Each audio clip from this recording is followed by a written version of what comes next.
Oh, I hear that little puppy. So Oh, cute. goodness. He's probably not going to stop. All right. We are live on YouTube. Perfect. Whitney, welcome to the Clean Body Podcast. Thank you so much for joining me today for a really important conversation. Yes. Thank you so much for having me. I'm so excited to be here and really ready to talk about a topic that's so relevant and really hits home for so many people. Yeah. So before we really get started, I would love to hear your story first, how you got to health and wellness and what really drove you to get into diabetes. Yeah. So, I think we all have an idea of what our life is going to look like. And when I was in high school, I was very determined to be a doctor or to change lives. And I wanted to be an OB really badly. And my senior year of high school, I was diagnosed with celiac. Um, and it was right before I was getting ready to move across the country. And so I moved to Dallas with a new celiac diagnosis, which is probably the worst place to move with a celiac diagnosis in 2009, because nobody back then knew or cared about what gluten was. Mm-hmm. And God just seemed to have like a better, more strategic plan for me than I did myself. Like a physiology program opened that year. And so I added that to my pre med studies and really got into nutrition because I was trying to figure out my own stuff. And I realized that if I wanted to have really good patient care, that maybe pursuing something that was more passionate and my own story, that I could help others on a more personal level. And your passion, is something that's so much easier to do when you're tired and you're studying all day if you have that passion project in place. And so I started there. And I think that looking back, it's been such a beautiful place to be because I see how doctors in our current healthcare system function. And I feel so lucky to work more closely with patients and develop relationships. And that was always my goal, was to have this interpersonal connection and to be able to build with people, because we know that health isn't just about nutrition, that it's about a lot of other things. And so having that connection with your patients is so important to be able to actually see change. So my own diagnosis kind of led me down a new road, but I'm so happy that it did. Yeah. I mean, so did mine. My cancer diagnosis is what got me into health and wellness as well. Anything like that is such a big life event is going to create a shift. And I was thinking earlier today when I was running that failure or those shocks to the system are a precursor of growth. And so you can't have one without the other. And so that's why I Yeah. love to ask people what their health and wellness stories are, because they always are profound in their own ways and how they found their way to this industry. I do want to mention really quick for anyone listening and watching right now, you can pop questions into YouTube in the chat and we will get to them at the end of this. But Whitney, diabetes is such a huge conversation right now. Mhm. It is one of the other pandemics in our world, not to use that, taboo word, but it is something that is rising quickly and has been for a decade. And you're the expert in, diabetes. And this is the field you've been working in for a long time. So I'd love for you to just share kind of the history and the trends and the patterns that are happening right now, especially in America with diabetes among our communities. Yeah. So, to give some background, I love the field of diabetes, and anybody who's listening that has this in their family or that struggles with this, that there is so much hope and joy within the diagnosis of diabetes, which is why I chose to work in that field, because there's so much research going on in tech and development, where in other areas we don't see that development.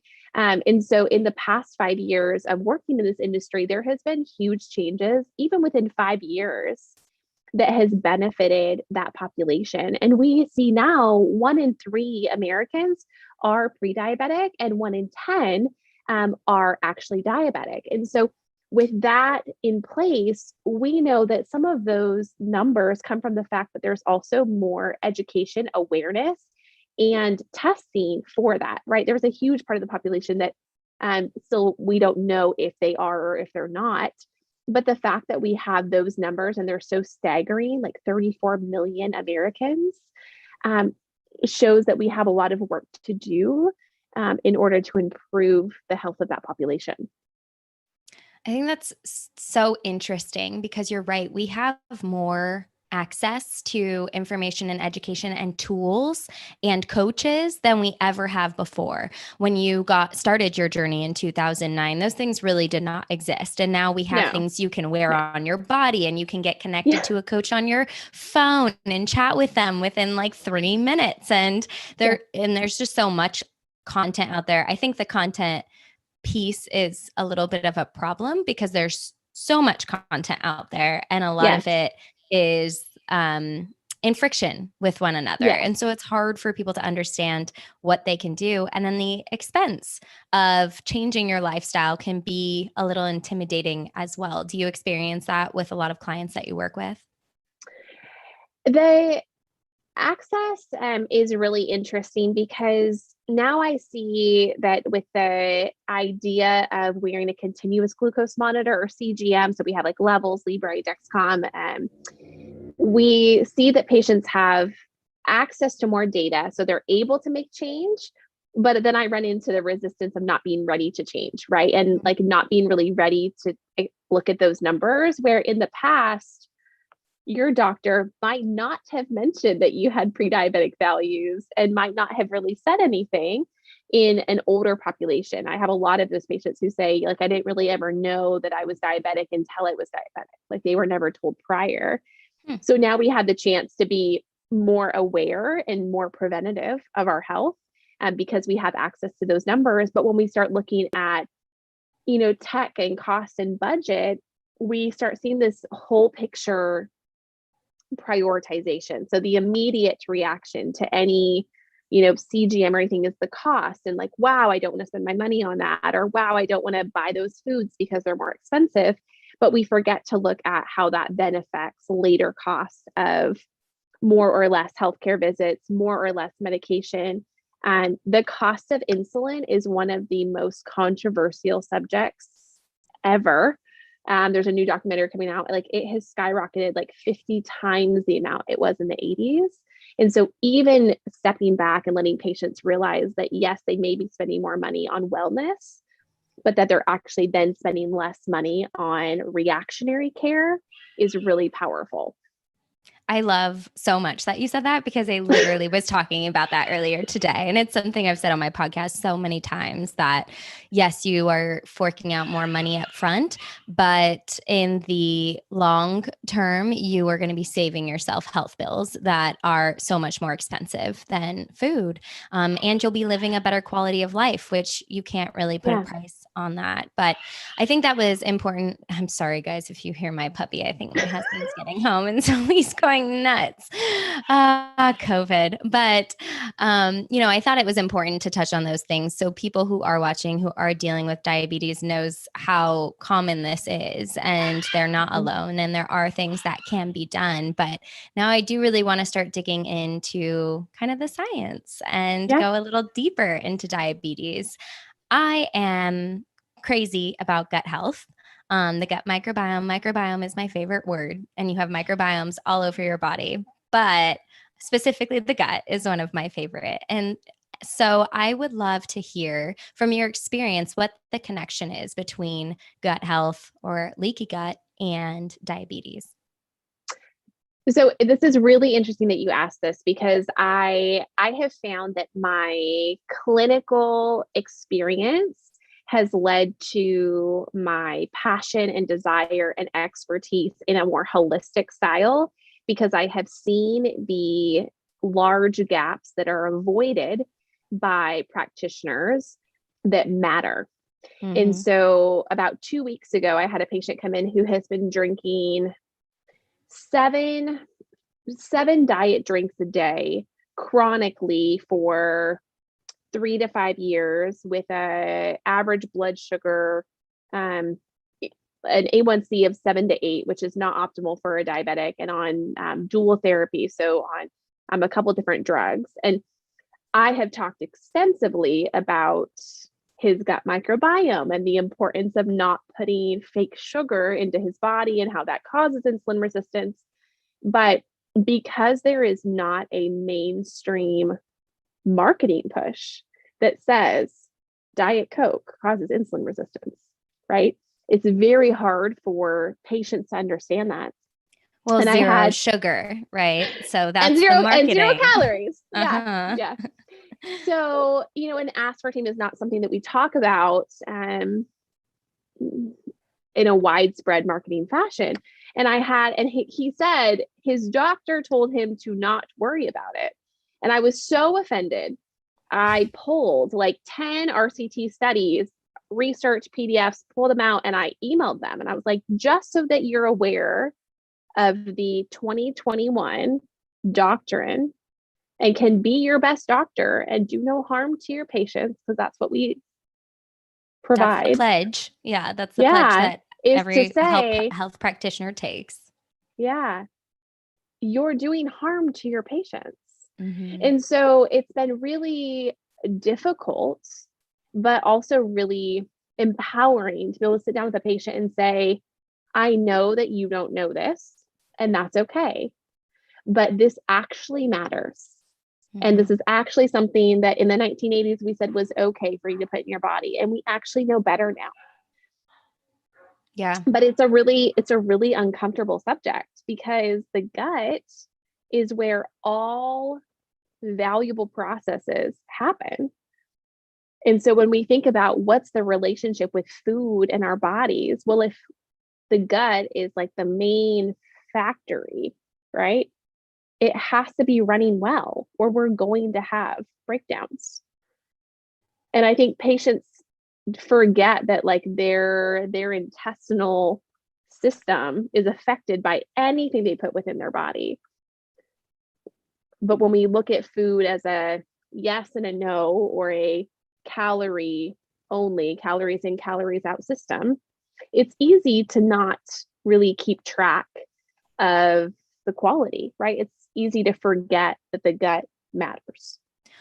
Well, that's just something that's so prevalent in our society and in the big food industry, is that they don't want us to be empowered. They would prefer we believe in calorie in, calorie out.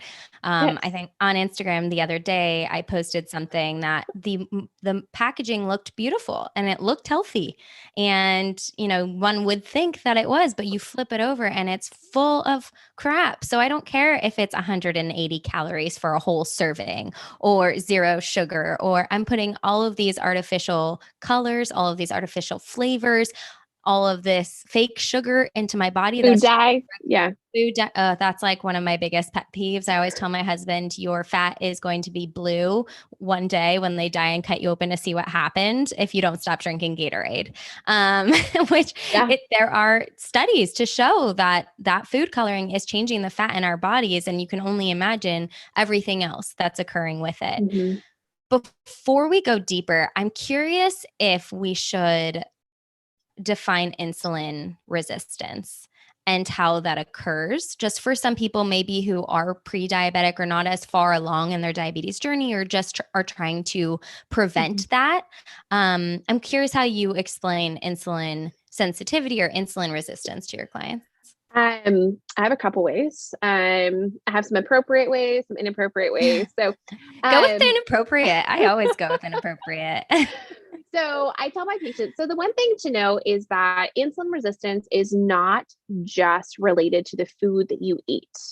And this is really important, because I think that for a long time, doctors just like really honed in on carbs and demonizing carbs and excessive carbohydrate intake.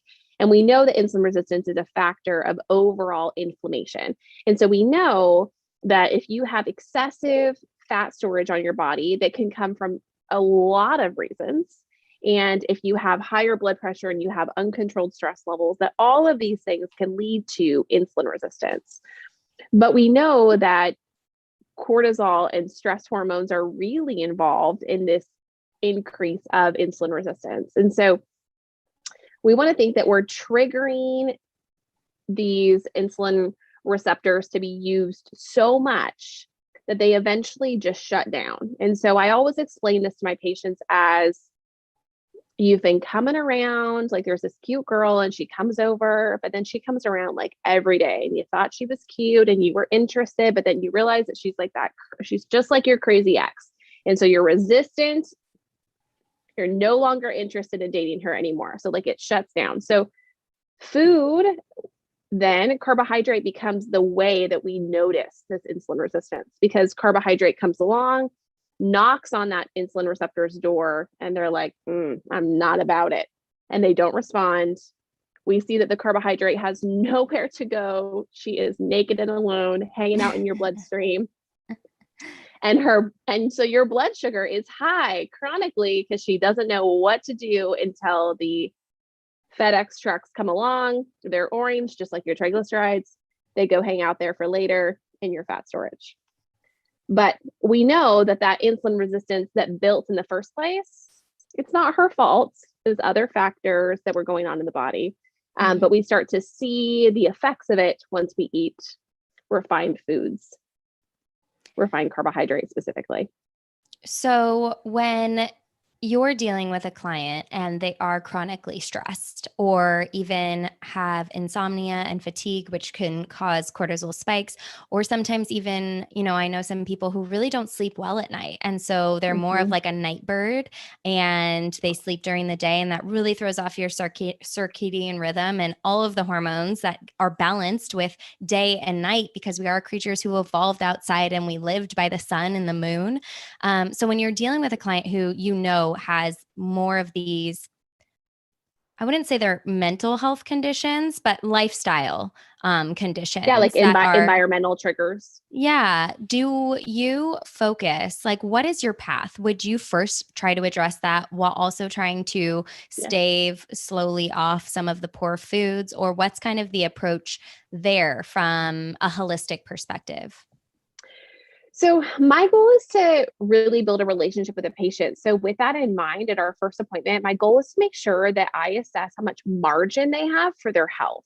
And then that dictates whether or not we do it all at once or if we do a little bit at a time. Honestly, I find that most of the patients that I see, I have a lot of healthcare workers, that the biggest changes that are going to help is them sleeping well, them figuring out new ways to manage stress that are not related to food. Like I use food as fuel and not comfort.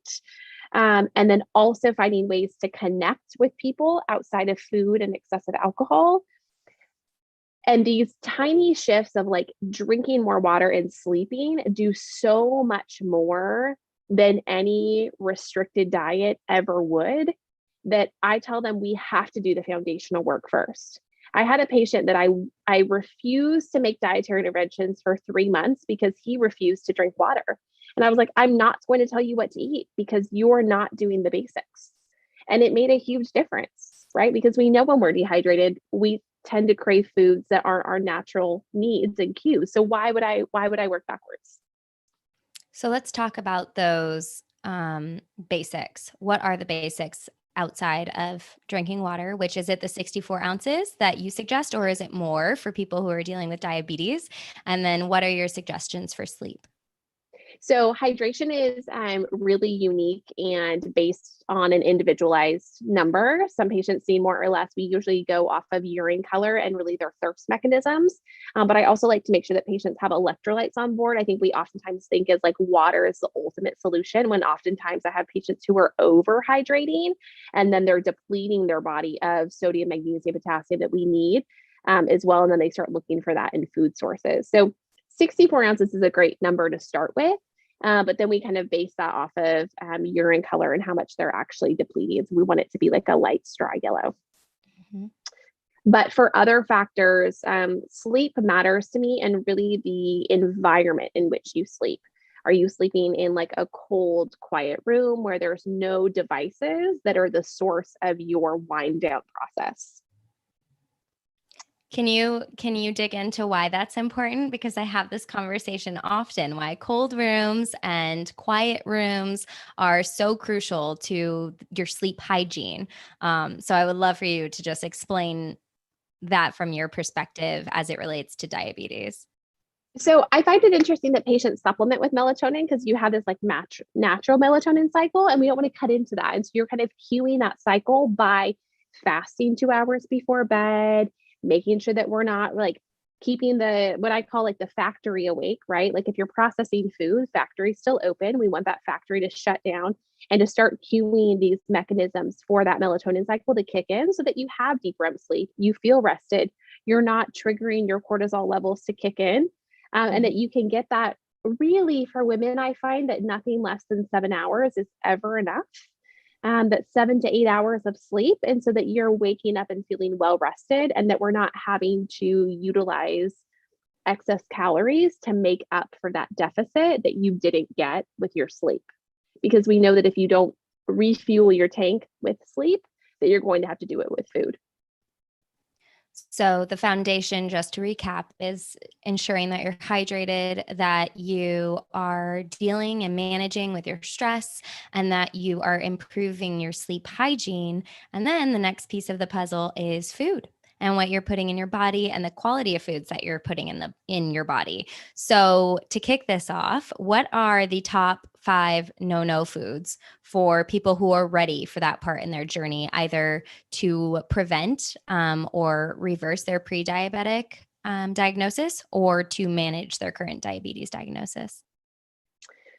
So the big ones, and when I saw this question, I was like, oh no, because I hate to be like the yes or no person. Like I like to find that like happy medium with every patient and be individualized. But top 5 big no-nos: fast food, shelf stable, forever food that has no expiration, fake sugar, diet food, sugar, alcohol is kind of all in one, and then industrial oil foods, so vegetable oils, canola oil. We could throw high fructose corn syrup in there, but and then excessive alcohol. So those are my big 5. Okay, that makes sense. Where does organic come into the picture here? We spoke about it can be healthy to start living a healthier lifestyle, and some people can't afford to buy organic. And being organic, at least for the Dirty Dozen, there are lots of studies out there that say how important it is, because you are putting these pesticides into your body that is hurting that gut health. It all comes full circle and is impacting your diabetes condition. So what is your advice when it comes to organic for people who are probably trying to manage a tighter budget or not spend an obscene amount of money every week on food? Yeah, so with patients who are budget conscious, which I think we're all budget conscious, but maybe not. I am I have crazy something. when it comes to food. That's all I spend my money on. It's ridiculous. For those of us that aren't Lauren Kelly and Nikki, I tell patients to first focus on the quality of their protein. And so making sure that we are looking at organic grass-fed proteins, because we know that the types of processing and pesticides that are going into our meat products are the ones that are most likely to be then sustained in your body. And so I love the idea of having organic fruits and vegetables, and even like growing your own basil or having your own garden and pulling from that and eating seasonally. But if I'm looking at budget conscious patients, because meat and protein is such a prevalent part of the American diet, I want to make sure that those are the ones that are quality sourced first and foremost, if we're looking at prioritization of what foods to be looked at first. That's great. I think a lot of people listening to this, there's a big conversation around genetics and chronic Mm-hmm. conditions. And actually, the episode I released earlier this morning is all about epigenetics and how your genes are not your destiny. So, Mm-hmm. what is the science there for you in the diabetes field regarding genetics and the onset of diabetes? So, and this to really be discerning, we're talking about type 2 diabetes that's coming on with the promotion of insulin resistance, not being born without beta Right. cell function, or any effect of pancreatic insufficiency. But when we look at type 2 diabetes, because I see 40 patients a week for the past 5 years, I am always so impressed. And one of the reasons that I stay in this field with patients who are predisposed to diabetes and choose, although it's harder, to make a different choice. And the different choice that they are up against is not their genetics. Even though genetics loads the gun, we know that environment pulls the trigger. And Mhm. so environmental, cultural norms within a family are the hardest thing to break. And so they feel like genetics, but that is not necessarily, like you were saying, your destiny.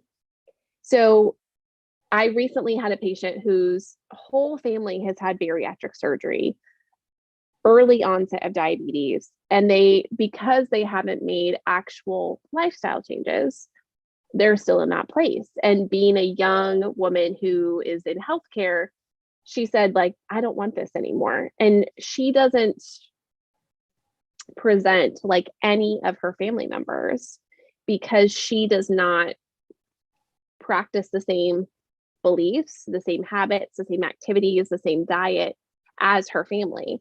It's really hard. Like, it's more of an emotional struggle than anything else for her. I think because I don't think she feels connected to them in the same ways, because traditions are hard to break. But her diabetes isn't manifesting like her family or Mhm. like she was told it would, because of the choices that she's made. Yeah, I love that you say traditions are hard to break, and so are habits. And so I think that is also a big thing that comes into play when someone is trying to improve their health or change their lifestyle, is breaking those bad habits that they might have in their life or they might have had for a very long time.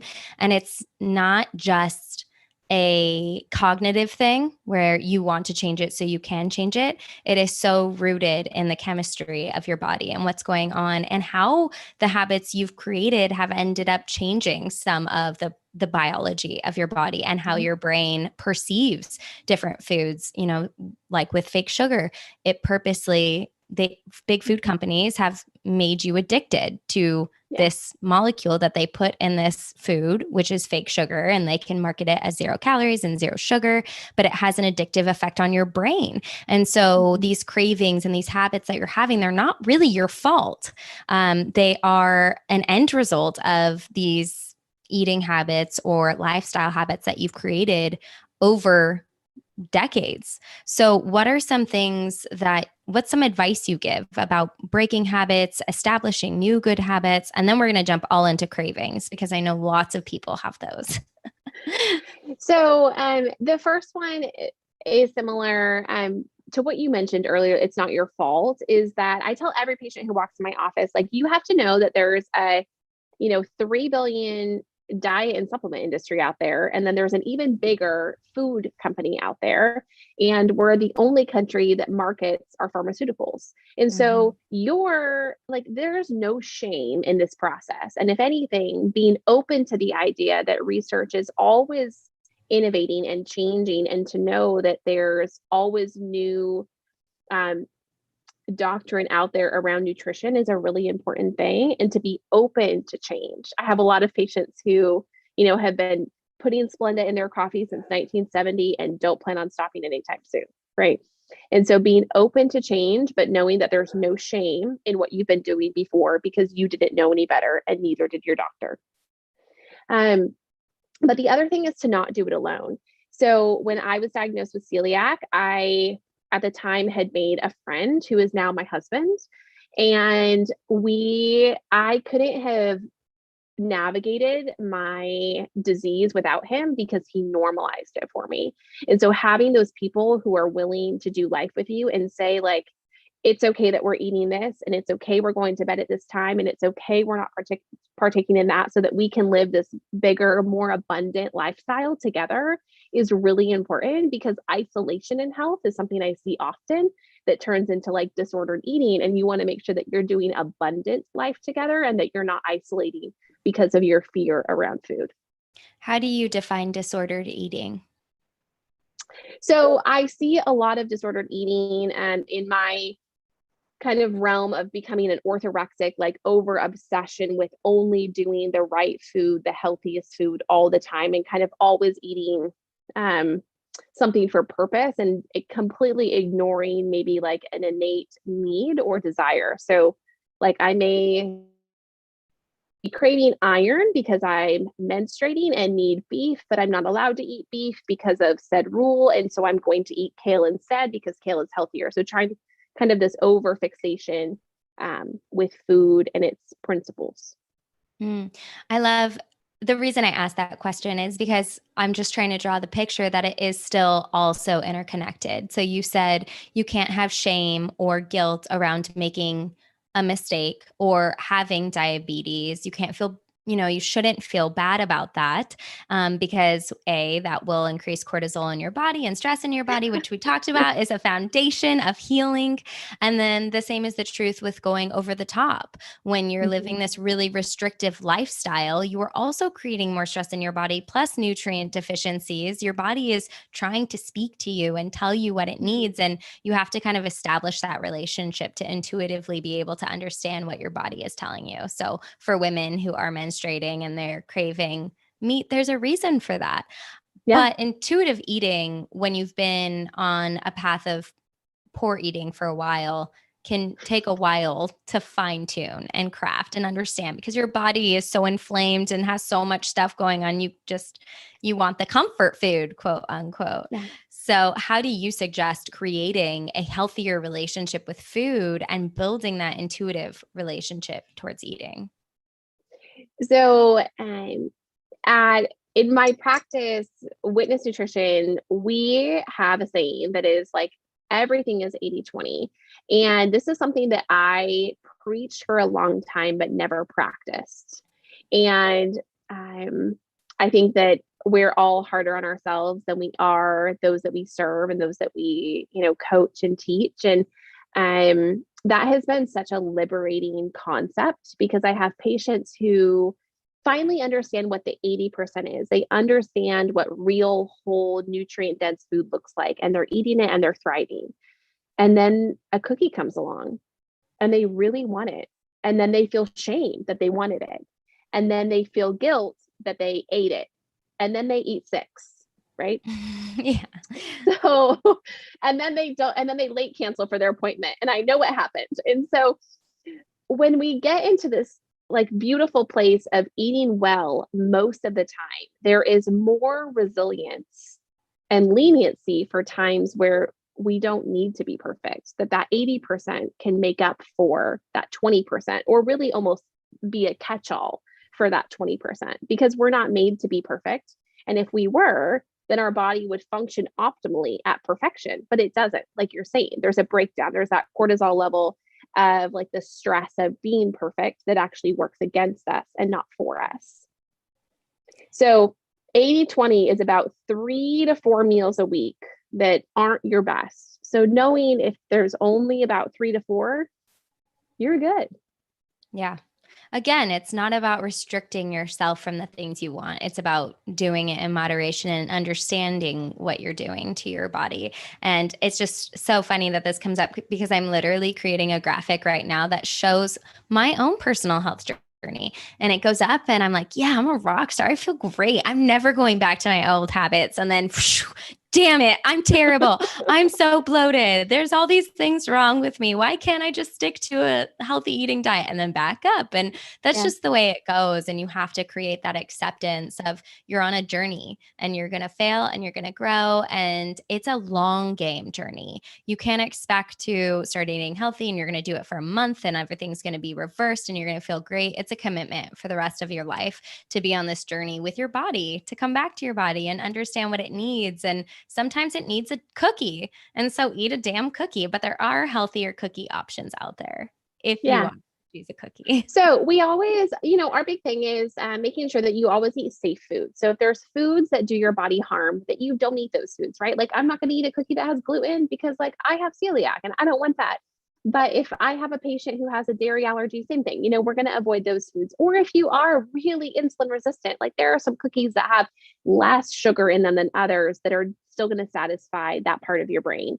But so much better to be in an 80/20 state than to be in a 0 to 100, because this is a whole nother topic. But like diet culture tells you to aim for that 100%. And then when you fail, that you need another diet and to restart their program. And that's why diet programs still exist, right? Is that perfection of the diet culture world. We don't need that. The gray area, the 80/20, is where we find that sustainability of health. That's probably why we feel so angry at ourselves. It's because of the Yeah. diet industry, because Yeah. It's they, all we've heard. It's all we've heard. yeah. Oh no, you ate pizza last night. You have to start all over again. I eat pizza every weekend because I Yeah. love it and I'm fine. Yeah. And you're healthy. You're fine. Yeah. So, with those food sensitivities and food allergies or the unsafe foods, do you require that clients get tested for sensitivities or and allergies, or are there signs and symptoms of sensitivities and allergies that people can cognitively like keep track of when they eat foods and just kind of learn what doesn't work with their biology as they're on their own journey? I I find that human nature really loves rules, and so I usually don't have people restrict a food group unless they absolutely need to. And so if we're having like consistent bloating or swelling or loose stools or a sign of something, then yes, we go get tested and see what's going on, but it's not until physical need is obvious that I would restrict a food group. So, talking about restricting food groups, everyone loves to restrict carbs, but not all carbs are created equal. So, Yes. break down carbohydrates for me and what you would put in a safe bucket and an unsafe bucket. I know you don't like to draw, Yeah, for sure. statements for everyone, but just Yeah. a general outline of what, good carbohydrates are and why they're not the devil.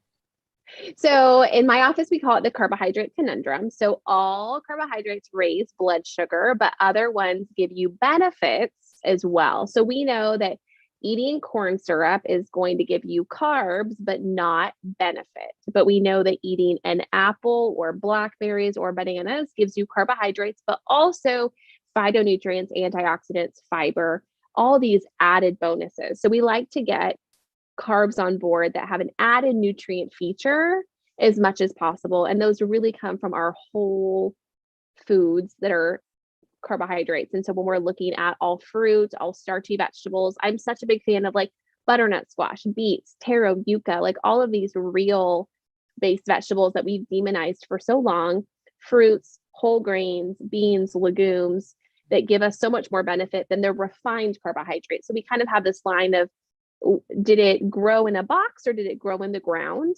And that gives us that line of the nutrient density that's attached to it. That's great. I love that. Are there any, like, do you have favorite carbohydrate foods that you recommend to your clients?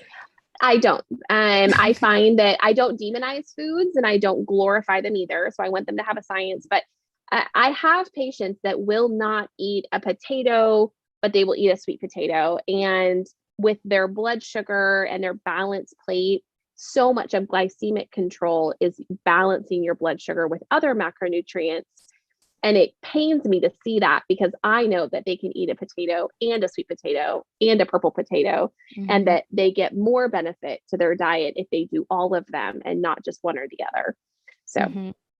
Well, then jumping right off of that, I know you said fast food is a one of the big no-nos, even though you don't like to restrict anything. But yeah. generally speaking, let's get McDonald's. It doesn't taste that good, anyways, in my opinion. But are there any fast chain restaurants that you deem okay for people to eat at? So, and the big caveat to know here is because I think that, people listen all across the nation and you might have a really great restaurant that's kind of like a fast casual style. And the things that we're really looking for is the types of oil they're using and the quality of their protein. And so these are the reasons that we, push back against fast food is we're saying there's too much canola oil that's on board in this product and it's a low quality chicken and it's been fried and it no longer has nutrient value and then it's been rolled in 3 days worth of sodium. So when I look at restaurants, I have patients who are on the go a lot and I really push for them to pack options with them as much as possible. You can check a bag with food and it doesn't count towards your baggage if you're traveling as a consultant and you're back to work post COVID. But for fast food type restaurants, I usually use Kava or Zoe's and Chipotle as my three go-tos because I know that there's at least a vegetable fiber that's there as well that gives us some sort of real food nutrients that can be paired with the rest of their food that might not be as desirable. And then what about supplements? We did talk about the supplement industry being so huge, and so many of them are really just making money off you because they can't even make it past the acid in your stomach to create any kind of change. So you have to be careful about the quality of supplement you're taking if you're going to take a supplement, because you can't get it from your whole foods diet. But generally speaking, in regards to diabetes, are there herbs or supplements that are really useful for the general diabetes population? Or is it really you try to get everything from whole foods and stay away from supplements? So you can't out supplement a bad diet. And I have a lot of patients that take way more supplements than they need. As a practitioner, I take a probiotic sometimes, and I supplemented a vitamin D deficiency when I had one, but that's it. And so for supplementation, there are alternatives to things like metformin. If you're currently on metformin and you don't want to be on it, you can look at taking myo-inositol or berberine, which are wonderful natural supplementations for lowering blood sugar. But other than improving gut health with some like glutamine on board, which can be naturally sourced from food as well, I really focus on people eating a whole foods diet, because we know that the answer is not in the bottle, because the answer wasn't in the bottle from the beginning. And that's something that's created by big pharma. And so I don't pull in supplementation until I have patients that are already doing the foundations of both, pre-diet lifestyle and then also diet. That makes sense. Are there any hacks you have to managing blood sugar? Like, I know there are some studies to suggest that apple cider vinegar can help manage blood sugar levels. And obviously, I personally add flaxseed to everything because fiber, I love fiber and I can't have enough fiber on my food. You can have too much fiber if you are can't dehydrated. have too much fiber. Yeah. So that was a PSA. You can definitely have too much fiber. But are there any other hacks? Obviously, eating a whole clean diet is the number one road to achieving optimal health. But just little things that are really easy for people to do, like add spices, add herbs, like microgreens, turmeric. What are some suggestions you usually give? So speaking of vinegar, it's not just apple cider vinegar that helps. All vinegar helps with postprandial or post-meal blood sugars. I've tested this with gestational diabetes, since you have a transient insulin resistant population when you're pregnant. If my patients douse their meal with like mustard, because mustard has a vinegar base, they have lower blood sugars after the meal. So there's a hack from my mamas who are pregnant. If you like mustard, like on your hot dog, is that just for mamas who are pregnant, or that works well for everyone? For anyone, but especially when you're pregnant, I feel like there's random cravings. So it's like, if you want that like starchy meal or whatever, like throw some vinegar on it, and that helps. The other thing to know is that the word clean for diet isn't always going to help you as a diabetic, and you have to do more than just eat a clean diet. You have to eat a balanced diet. So there needs to be a macronutrient balance on your plate. So I tell patients, no lonely carbs. So even if you're eating the most beautiful sweet potato, don't eat it by itself. It has to be paired with a protein and a fat. If you're eating watermelon, wonderful, but it needs to go in like a cucumber feta watermelon salad. You have to be pairing your carbohydrates that you're eating once you're diabetic and you're really managing blood sugars with things that are also protein and fat to slow down the spike of your blood sugar. So, slightly controversial question here. How do you feel about the vegan movement happening right now? So I love that people are eating plants. I don't love people eating foods that are not meat, that are not plants. So I don't find that many of my vegans eat more plants than my pescatarians and my regular meat eating patients. I ask all of my patients to eat plants, whether or not they decide to make their protein from plant or animal. But we find often that like my vegetarians are grainatarians, and that makes me very concerned for their health. And why is that? Because we find that most benefit of antioxidants, nutrients, and fiber and quality is going to come from the actual non-starchy vegetable and not from a refined processed diet. It's really easy as a vegan to eat Oreos and Kix with Oatly for breakfast and vegan yogurt for lunch and a sandwich, and have had no real nutrient foods. And really something that looks very mirrored to a standard American diet or a SAD diet. Yeah. And you just, again, have to be careful when you flip around the ingredient label because there are hidden refined oils in there. Most things have like And sunflower in oil or anything, canola right? oil. Like, Yeah. keto foods, paleo foods, like whatever, like Oh, yeah. anything packaged, the front is all marketing, right? The back is where the science is. And even then, like, you're going to have to search. But the, plant-based diet, I think, is powerful, but the replacement of quality meat is not something that I'll ever be behind. Because the research doesn't show that it's beneficial. And if it did, I would be totally behind it. I want to be science-based, but until then, I can't stand behind, soy-based protein to be fillers in the meantime. Absolutely. And to be fair, a lot of the companies who are creating this plant-based meat are pretty transparent when they have conversations that they're not doing it for your health. If you want to eat a kale salad, you should go eat a kale salad. They're doing it for the planet. But you should know, just because you're vegan or just because something is vegan, that does not equate to healthy. Just like when I was in my 20s and like older 20s, my sister and I would go to Whole Foods and we'd be like, it's at Whole Foods, it's healthy, right? No, one does not equal the other. It's one of my favorite conversations. My patients are like, well, I had, chocolate pretzels. And I'm like, oh, and they're like, but they're from Whole Foods. And I was like, so they were more expensive, like that's the only difference there. Yeah. Well, obviously I live my life just scouring the grocery store because I love grocery shopping and finding brands that are doing it right and doing it clean.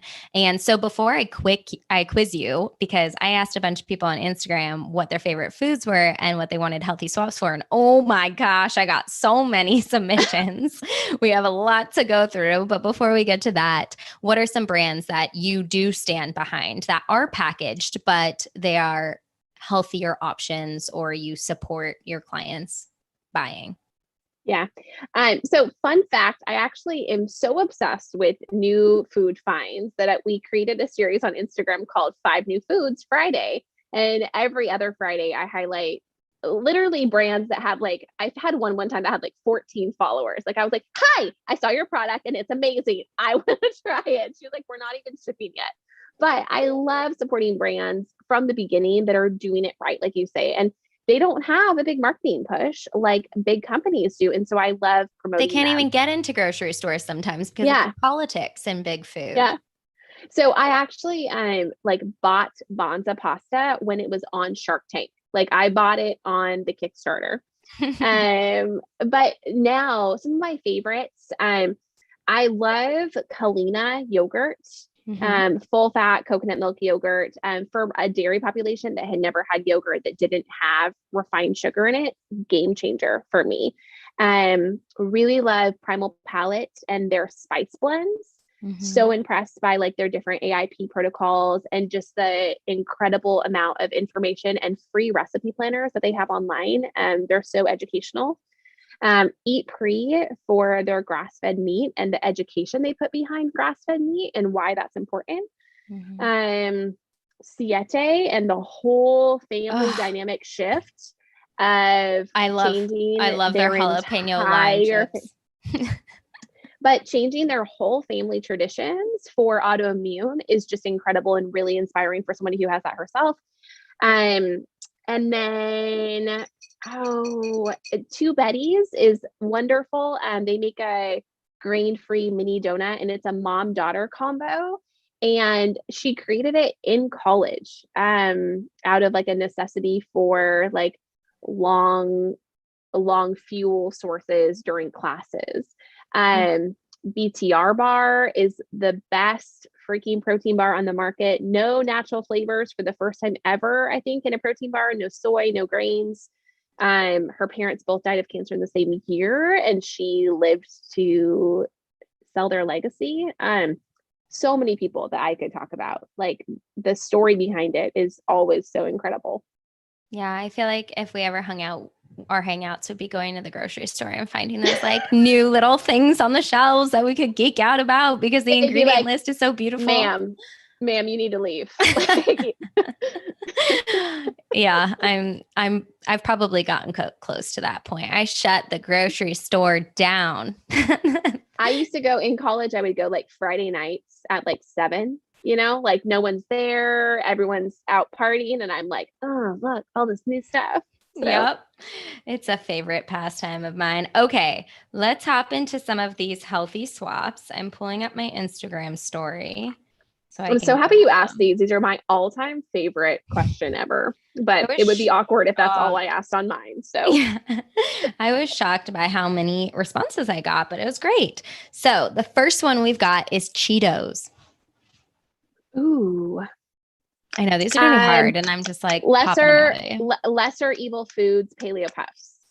That's a great one. Someone asked me about that brand last night, and I gave it the thumbs up. Pizza. I really love Mikey's Pizza Crust. The frozen version is so good. They're actually an Arizona company, and Capello's. What about donuts? You named Two Betties, right? I hadn't heard of them yet. Okay, Two Betties is not going to taste like a donut. I'm just being honest, but they're super good. Dang, I don't know for like real. I haven't found a real deal donut anywhere. Usually what I'll do is I'll find like a small cafe, boutique cafe that's doing it better. And so they're using whole ingredients. Like there's a place, if you're in Arizona, called Perception, and they make these old fashioned sourdough lemon poppy donuts. And it's all local, locally sourced, fermented. Yeah. Yes. And it's so delicious. And so I usually just try to find like little small mom and pop places that are using whole ingredients if I really want a donut. I know there's like protein donuts online, but honestly, looking at the ingredients, I would so much rather donuts be like your 20% food than you try to eat like a, I don't know, whey protein donut that doesn't taste good either. Yeah. So. Or get super sugary protein powders that are supposed to taste like donuts or something like that. Just stay away. Yeah. Pop-Tarts. Ooh. I've recently seen some healthier looking Pop-Tarts, but I can't remember. Okay, Bobo's makes a Pop-Tart that is better. Whole grain, almond butter in the middle. They came out with Pop-Tarts. Wow, I'm gonna have to list all of these. They make oat bars. Okay. Energy drinks. I'll name Noom. Drink Noom is a better for you one. Yeah. The other one that I have had patients utilize is Fit Aid. So they use a little bit of like agave in theirs, but it's like less than 5 grams of sugar per bottle, I think. No real like dangerous ingredients, which I like. And honestly, for like pre-workout energy drinks, like just drink espresso. It works great. Over ice. You're set. So you're a coffee person then. You're good with coffee. I'm from Seattle. I have to be. That's fair. I haven't given up coffee either. Every like study I read that puts it down, I'm like, you got to give me some things in life. Okay. There's always another study that comes out that says it's good though. So you're like, okay. Moderation. And if you're going to put milk in it, make sure it's a clean milk, like milk or good milk or organic cream. Ooh, I put milk on my list. Yeah. Plain half and half, great. So that you like don't drink coffee on an empty stomach is the first thing in the morning. Please, please, please, for your hormone levels, like add full fat to it or have it with a meal or have it after you've gotten outside and normalize your circadian rhythm with sunlight. Yeah. The thing I usually do, I do go out. Right now, we just moved recently and I don't have any patio furniture. So I lay on my diving board every morning. My neighbors probably think I'm crazy because I'm just every morning laying on my diving board stretching. But then my coffees are usually, the go-tos are coconut oil and lion's mane, and you blend it up, or organic cream, depending on how I'm feeling. And then today I tried Human Improvement Cricket protein and I blended that in the coffee without anything else just to see how it would taste. It was good. I was actually really surprised. Mine's in the mail right now, so I kind of want to. Don't chew, because there's like in a smoothie you can't tell that there's a texture. There's a little bit of a texture since it's just like pure liquid. So just Okay. swallow the coffee. Don't try to chew the coffee because then you'll think of cricket legs. But besides that, it's good. Okay. I'm still an advocate. Okay, next one is chips. So Siete chips, I think, are great. I think that those are a really great replacement. I say that with the caveat of like, chips are always going to be chips. If you're looking for something that's low carb, Wildy chips are expensive enough to remind you that the serving size is not the whole bag, and they are delicious. I also like Barnana plantain chips, but only the Oh tortilla yeah. ones. I don't like the roughly Yeah. Lay's ones. Those have some Yeah. For bad like, I think ingredients. those and Siete chips for like glycemic levels are about the same. And then Wildy is like its own category. It's like pure chicken. It's crazy. What about cereals? For cereals, I thought I made a list here.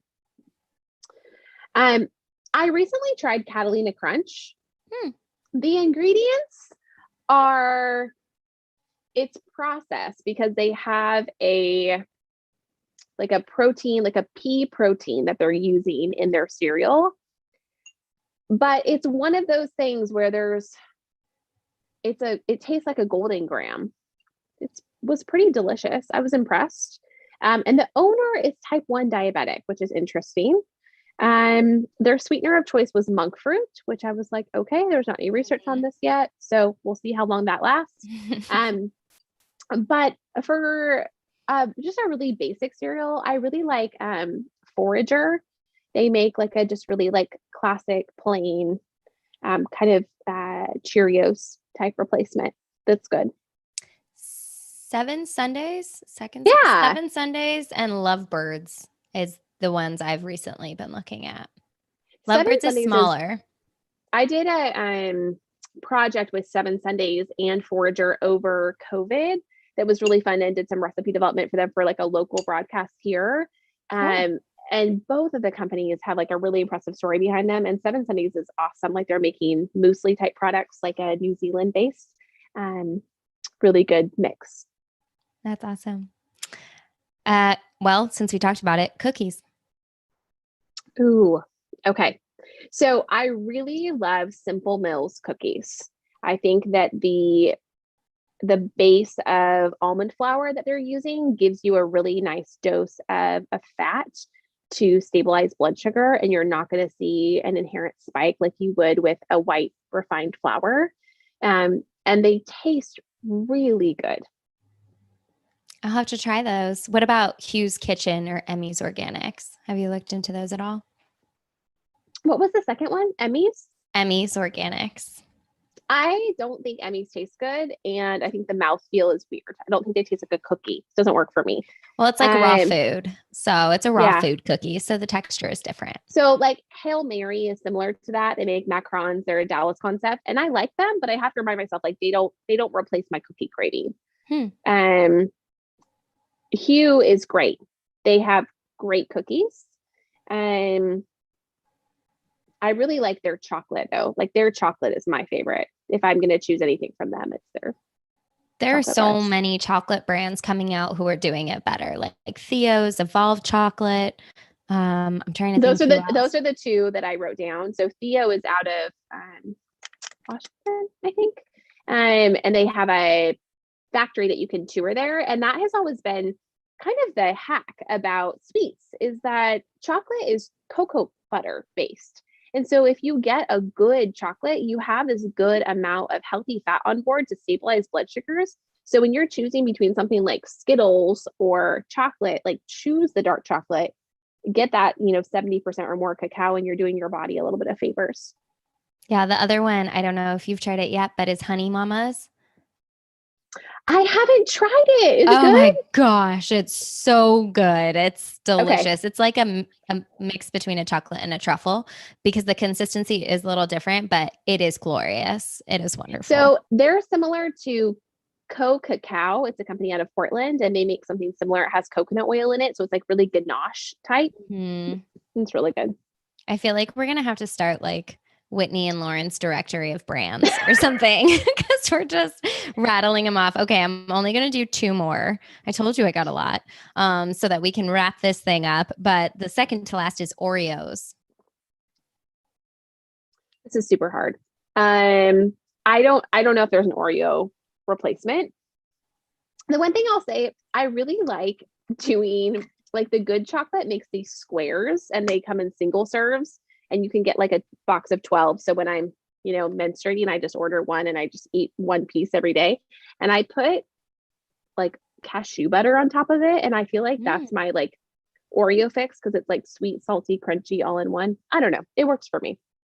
I feel like maybe you could like freeze coconut cream too, and then like pop it out of the freezer and maybe like put it in between 2 better for you chocolate cookies or something and make your own Oreo. Yeah. I do think that Simple Mills, like little double chocolate cookies would be perfect for that. And you could put something in between it. I'm going to try that out with some cinnamon, maybe a little You're peanut welcome. butter. We just created an Oreo for you guys. Yeah. And last one, because this is also near and dear to my heart, and I have found workarounds for this, but macaroni and cheese. For macaroni and cheese, I really like bean-based pasta. So like Bonza, but Bonza's mac and cheese is not there yet. So I would say to make your own real deal cheese sauce, or since I can't do dairy, I take the white queso from Siete and I use that as my sauce on Bonza pasta, and it's freaking bomb. I've never thought of that, but their quesos are delicious. I usually also use chickpea pasta, and I have raw cheese from Raw Farms is a brand. Yeah. And I put that in with some, organic grass-fed cream and maybe a little bit of butter and salt, and it's good to go. And just like mix it in a pot, and I've got my mac and cheese that I feel better about. It's not the healthiest thing in the world because there's a lot of dairy. No, but a little bit goes a long ways, and you get really good quality. And plus, there's some healthy fats and there's some fiber in there, so I feel good about it. Yeah, the bean-based pastas are a total game changer. Yeah, but look at your ingredient labels for those two. Bonza, Berea is doing it well as well. I'm not a super fan of some of the other ones that are out there, like the lentil pastas. They get a little mushy, but yeah, there's definitely some. Or they just add a bunch of starch as their first ingredient, and then they tell you that there's some beans in there too. So you have to look at prevalence. Yeah. Well, thank you, Whitney. We went an hour and 2 minutes, but this was such a great conversation. And I'm sure everyone's wondering how they can learn more about you and connect with you and learn more about Whitness Nutrition. Yeah, so I'm an online virtual practice. I am accepting patients as of August, but we focus on real food for real joy. So you can follow me at Whitness Nutrition as my handle, or whitnessnutrition.com. In the show notes, there'll be a link to sign up for our Pearls of Blood Sugar Control. So if you have any questions or concerns, I'll drop a bunch of feedback there, but don't hesitate to drop into our DMs and respond there. I'm obviously super passionate about helping others find their way in this field. And just to make sure you all can find her, that's Whitness, Whitness, like her name, Whitney.